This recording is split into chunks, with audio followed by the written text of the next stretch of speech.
Hey everybody, it's Dave and Olive. Thanks for joining us here at Book Blather. We talk a lot of fantasy, sci-fi, and horror, but we mix it up with other kinds of fiction and nonfiction as well. Today, we're talking about aliens. The real kind.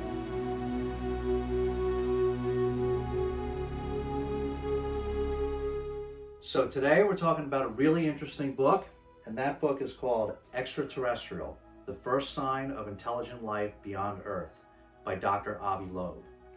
Now, the first thing that's important to mention is Avi Loeb is not some crackpot conspiracy theorist. Dr. Loeb just finished up a decade-long stint as the chair of Harvard's astronomy department. He's written numerous books, hundreds of scientific publications, and he's the chair of or on the board of numerous prestigious scientific organizations.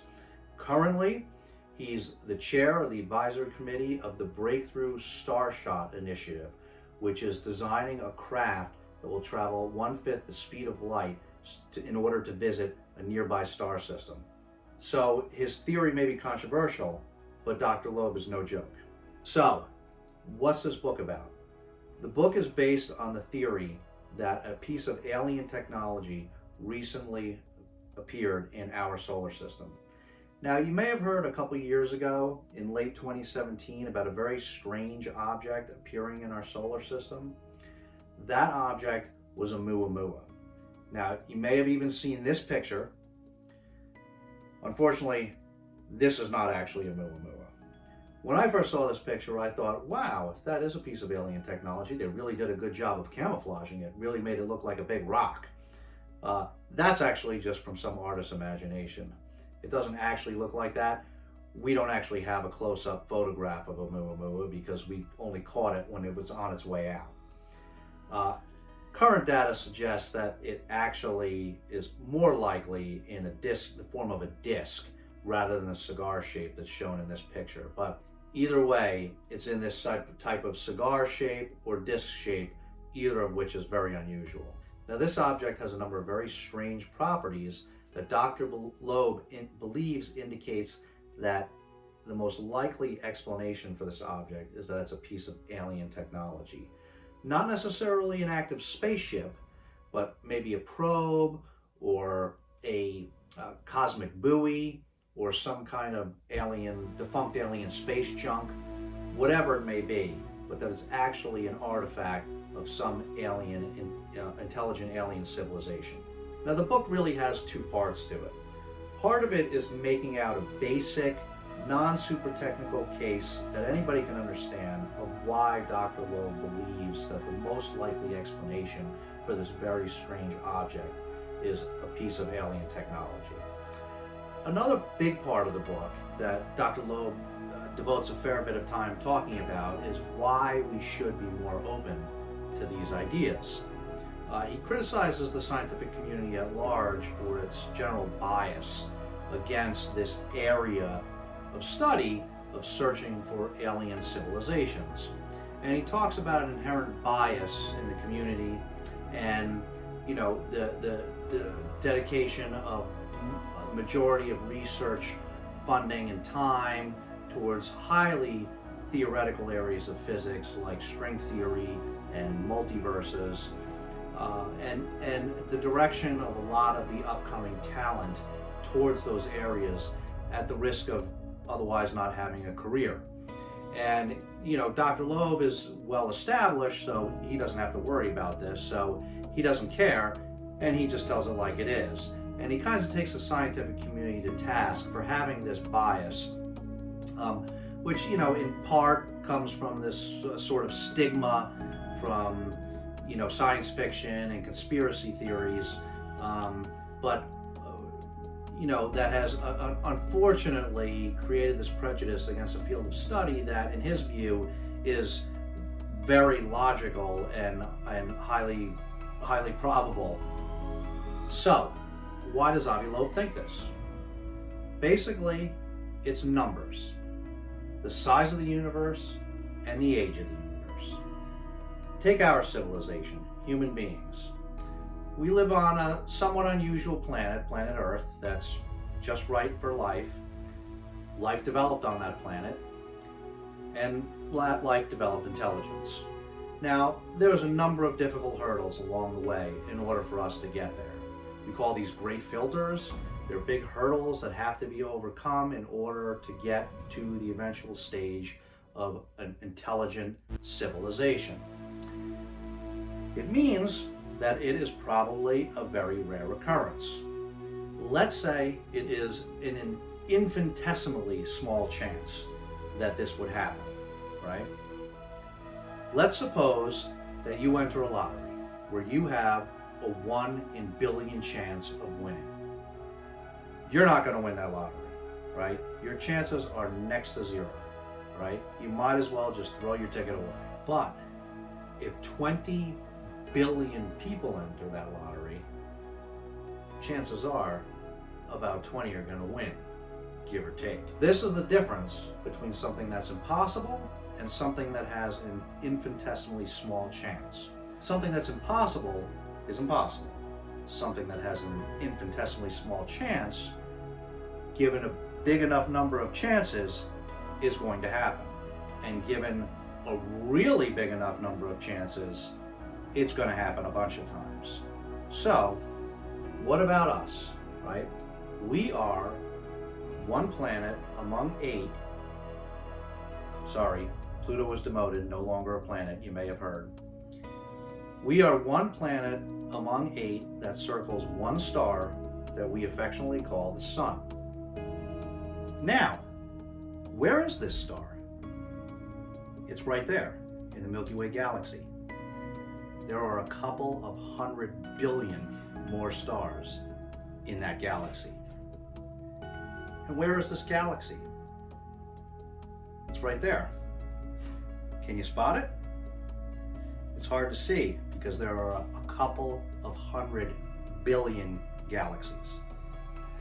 Now, we don't have exact numbers, these are estimates, but for all intents and purposes, we're talking about a couple of 100 billion galaxies, each with a couple of 100 billion stars. You see how big a number that is? You can't, right? Because the human mind can't really fully grasp what a large number that really is. Now, you may have heard of Kepler.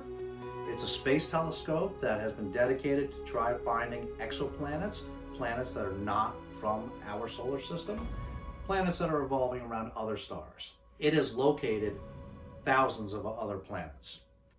Based on the data we have so far, our most recent calculations indicate that about half of the Sun-like stars probably have an Earth-like planet orbiting around them. And what do we mean by that? We're talking about a planet that can maintain liquid water, which we believe is essential for life. So basically, a planet that's in its star's habitable zone and has an atmosphere to maintain the liquid water. Now, the habitable zone is that area that is not too close to its star where the liquid water would burn off and evaporate, and it's not too far from the star where the water would freeze. It's sometimes called the Goldilocks zone because it's that area, that distance from the star where the temperature is just right. Now, a very recent article based on the data that we have so far calculates that probably half of the Sun-like stars have an Earth-like planet. Now, this equates to 1 sextillion planets. Not a billion, not a trillion, a sextillion. To give you an idea of how big this number is, take a look at this. See the one with the red arrow next to it? It's a 1 with 21 zeros after it. That is a sextillion Earth-like planets. Back to the rarity of creating an intelligent civilization. Dr. Loeb's basic argument is, let's just assume that it is infinitesimally rare. When you are dealing with a sextillion pool of planets, even the infinitesimally rare is not just going to happen once, but it is likely going to happen repeatedly. The second part of this is the age of the universe.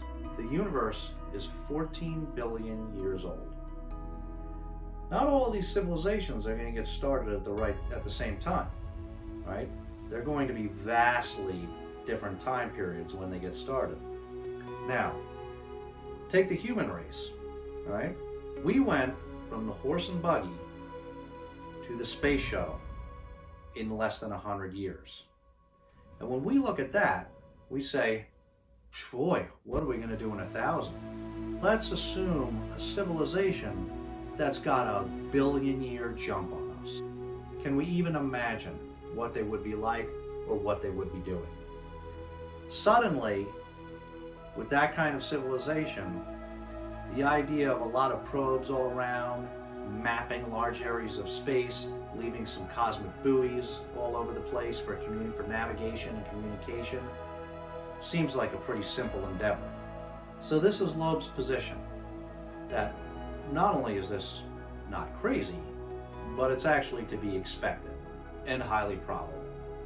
And so once you can get to that place where it's normal for you to accept this and be receptive to the idea that these alien civilizations are likely out there, some of which are likely way, way, way more advanced than us, then it becomes very easy to look at situations like Oumuamua and accept that the most likely explanation is that it is a piece of alien technology, whether it's a current active piece of technology or some stationary buoy of some kind or something that's just defunct old technology that maybe doesn't even work anymore.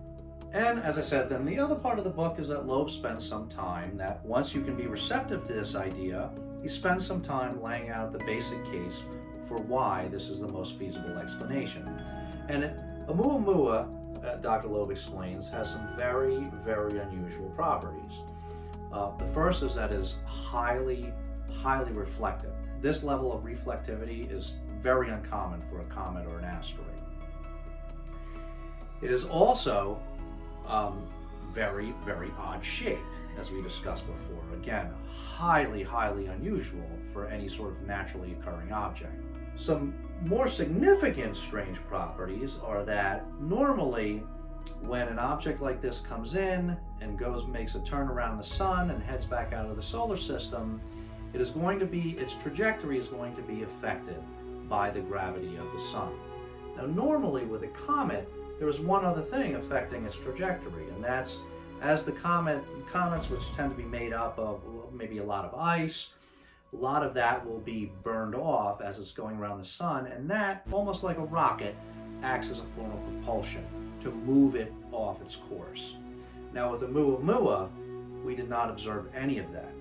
However, something moved it off course besides the sun's gravity. We were able to measure that, but we couldn't see any reason why. Something moved it, we don't know what. Another very strange property of Oumuamua is that, we tend to think something coming into the solar system as though it's a stationary place, but it's not. Everything is moving, including our solar system, is moving through space at incredible speeds. Everything is moving at incredible speeds relative to each other.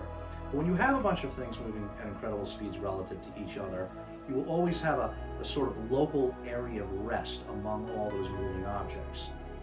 Oumuamua was positioned at that local area of rest. Almost like Oumuamua wasn't really coming into our solar system, but our fast-moving solar system smacked into it.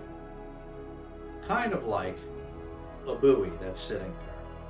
So Dr. Loeb explains these sort of different properties and sort of why these different properties add up to why this collection of properties equates, in his view, to a piece of alien technology being the most likely explanation for this object. So the book was really good. It was informative in terms of Oumuamua. It was inspirational in terms of the really changing the perspective of the scientific community and really starting to treat this as a serious area of science and exploration. You know, there's a lot of mixed reviews out there about this book, and there's some of these reviews were saying, oh, it's just Dr. Loeb talking about himself and autobiography. Those people read a different book than I did. There was a few very short personal anecdotes when Dr. Loeb was trying to make a point, which is not unusual for this sort of nonfiction book, but it was not an autobiography. I saw other reviews, people saying that they were waiting and waiting and waiting for him to explain why he believed Oumuamua was likely a piece of alien technology. Again, those reviewers read a different book than I did, because Dr. Loeb repeatedly throughout the book talks about these different scientific reasons of why he thinks Oumuamua, the most likely explanation for Oumuamua, is a piece of alien technology. So, as I said, there was two parts. There was the part about the science of Oumuamua and the philosophy of being open to these ideas. Overall, it was a really good book. I'm really glad I read it, and I would really recommend it to everyone, especially if you're at all interested in this topic. It really kind of puts things in perspective, just both in terms of getting past the bias and being open to these ideas, and really the scale and the scope of our universe and our place in it, and why being receptive to these kind of explanations is probably a pretty rational thing. I don't know. What do you think, Olive? You think it's a piece of alien technology?